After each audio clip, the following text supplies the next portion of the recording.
Welcome back, everybody, to another episode of the Mute All podcast. My name is Paladin, your host. Hopefully, everybody had a good weekend. Today is March 26th, a Monday, after the quarterfinals matches have taken place over the last weekend. We had TSM going up against Clutch Gaming and C9 going up against TL. I think where I really want to start, I have a lot of anger towards the TSM series, but I think we'll start with the Cloud9 and Team Liquid game. Now, if you guys did not watch the games, spoiler alert, TL 1-3-0. A lot of people shouldn't be surprised, honestly. From what I've seen the past, I want to say 2 weeks prior to this week, the last 2 weeks of the regular season, Cloud9 looked very bad. Even though they won majority of their games 2 weeks ago, last week, obviously they ended up dropping from second place to sixth place, to fifth place. It was a little eye-opening, mainly because the top lane meta has shifted so much, and this is probably the same reason why I feel Echo Fox is going to lose, but that's next week. Licorice looks very uncomfortable, and I want to blame Licorice primarily for them getting 3-0'd because 2 of those games he played Gnar. I don't want to see him playing Gnar. And I saw him play a Fiora game, which I was really happy about. It didn't bold very well. But he just doesn't look very comfortable. But I have to put all of the blame on Reaper, because it's up to the coach to really allow these players to adapt, or allow these players to play certain picks that they're comfortable with in these type of situations. And he just kept forcing the same situation, the same stigma over and over again. And if you guys don't know, doing the same thing over and over again and expecting a different result is the definition of insanity, and that's exactly what Reaper was doing. It was insanity. He's doing the same concept over and over again, and it just was not working out. And I think Cloud9 played well overall. Some games more than others, but overall I think they played well. I think what they need to take from next split is, obviously I know what Reaper's idea was. He wants Licorice to be able to play tanks, because if you want to have success in international play, your top laner needs to be able to play tanks. You need to be able to play carry champions like carry Bergers, but tanks are extremely important. Every team that's won has played tanks really well. And obviously last year with Cuvée, it's Cuvée, right? Yeah, Cuvée. From Samsung White, aka KSV, played a lot of Gnar, and that's what Licorice is trying to do. But his Gnar is not. I didn't want Gnar in those 2 games. I didn't. I would have taken Darius. Would have taken Kled. Just something to give him. I would have taken a GP if it wasn't banned. I want to see him perform a lot better than what he was doing. The star of the show, Doublelift, played very, very well. Doublelift played very, very well, and impacted too. It was a big collective, but those 2 players, they really showed as to why Steve paid all this money to pick them up. Obviously, he paid a lot of money for the entire team, but these 2 players in general, he poached them off of the other 2 top teams to take them. Now, with that 3-0, they move on to play 100 Thieves. No. They play Echo Fox. Yes, that's right. So we're going to see the Impact against Huni matchup again. And I think this bodes well more so for Impact, because I think this is slowly starting to be the downfall of Echo Fox. I think same sort of concept with Licorice and C9. Huni's not really good at playing tanks. And he hasn't really been, at least this split, he's not been very good at playing tanks. Obviously, the rest of his team is not as good as his previous team on SKT, so it's a little, understandable.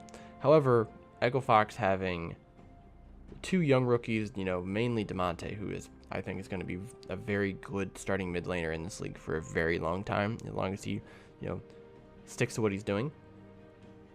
And Papa Chow, obviously, a little bit of a different style from Adrian, kind of fits into this meta a little bit more. They may have a chance to beat TL. I think TL has a pretty easy way getting to the finals. Now, on to the second team that I want to talk about here, or the second matchup, I should say, I want to talk about, was the TSM versus Clutch Gaming matchup. Now, this was very disappointing, I'm sure, for a lot of people. It's very shocking, very eye-opening. I was all of those and much more. I had TSM winning the split, even though about halfway through, I felt as if I messed up. I felt that I picked the wrong team because I felt like as much as everybody else did. TSM may not finish first, but playoff buff, they'll kick on, they'll start destroying kids. And after game 2, it just did not happen. Did not happen. And it's hard to put blame. Mike Young played okay. He definitely could have played better. Sven looked very bad. I know the main champion he was playing throughout most of the split was Ezreal, and either banned it or picked it away. He's first picking Caitlyn in quarterfinals. First time playing Caitlyn in the season in the split. Plays it in quarterfinals. Not a good look for you, man. They showed they were very one-dimensional. And Clutch really took advantage of that. Also, Kane, I believe is his name. That's the coach.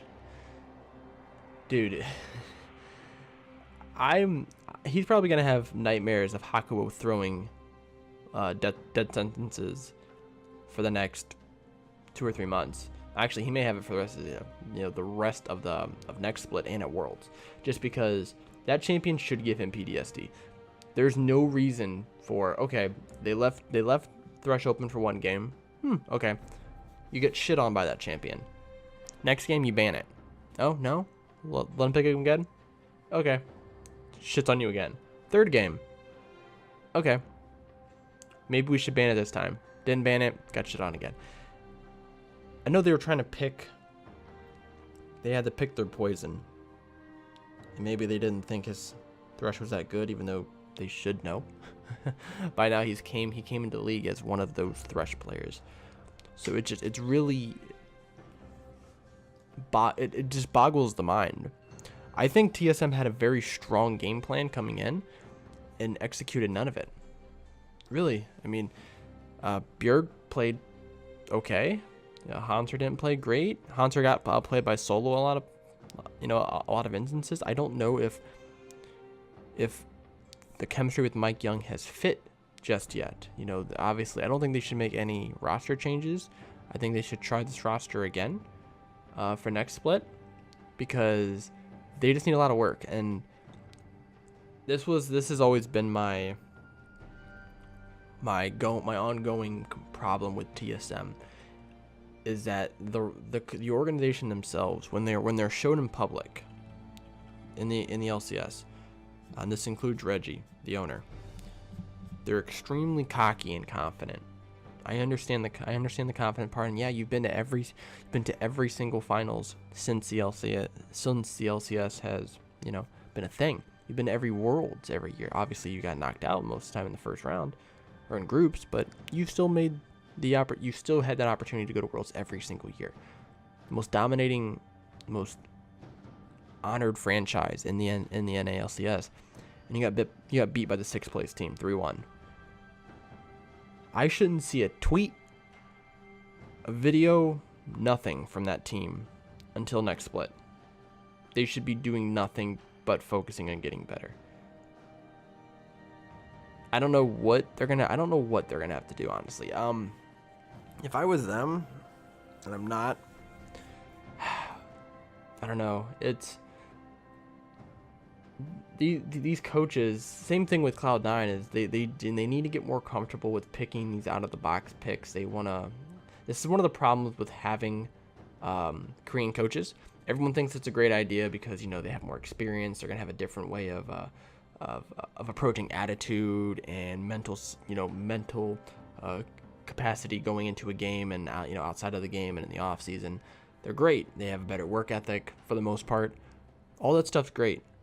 But every Korean, both of these Korean coaches, I should take it back because I don't know if Kane is a Korean coach.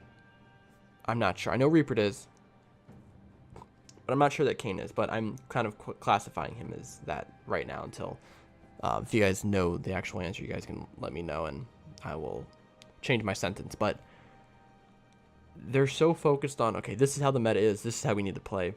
And they're not really letting their players have their own method because it's like, well, I'm here to make you guys better. This is what we're going to do. No, you're not doing that. I don't know. Maybe they need to look for a different coach. That's definitely a thought moving forward. Now, Clutch Gaming plays 100 Thieves next week, and I'm not picking anybody to beat 100 Thieves because my thought was TSM was going to beat them, but TSM's gone. We're going to have a new champion for the first time in a very, very long time. I think maybe 2.5 splits, or not 2.5 splits. I'm sorry. What, 5 splits? 2.5 seasons, I think, since CLG 1. I believe so, or it's been 4. It's one of the two. But regardless, I don't see anybody beating 100 Thieves. I'm gonna say 100 Thieves is gonna win probably 3-2. I think it's gonna be a close series. Honestly, I think it's gonna be a close series. I think TL and TL and Echo Fox, man. I'm gonna say TL. I think it's gonna be like 3-1. I think Echo Fox wins the first game and then they lose 3 straight and they just fall apart completely. I don't see them beating TL, truthfully.